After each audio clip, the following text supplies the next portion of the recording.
Islam is the not only religion, Islam is the complete code of life. Islam শুধুমাত্র একটা ধর্ম না, একটা জীবন ব্যবস্থার নাম। বসে প্রস্রাব করলে আপনার প্রস্রাবের থলির মধ্যে অতিরিক্ত চাপ প্রয়োগ হয়, ফলে ওই যে আপনার থলির মধ্যে সে সমস্ত বায়ু আছে, দূষিত পদার্থ আছে, সেগুলো নির্গত হয়, বের হয়ে যায়।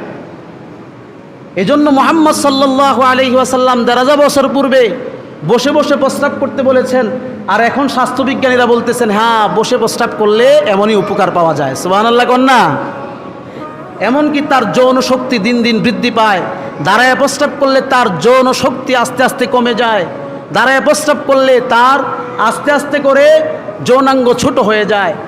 অতএব ১,০০০ বছর আগে মুহাম্মদ সাল্লাল্লাহু আলাইহি ওয়াসাল্লাম যে শিক্ষা দিয়েছেন, পরিবেশবিদরা, স্বাস্থ্যবিজ্ঞানীরা বর্তমানে বলছেন এটাই যথার্থ, এটাই সঠিক। সুবহানাল্লাহ কন্যা।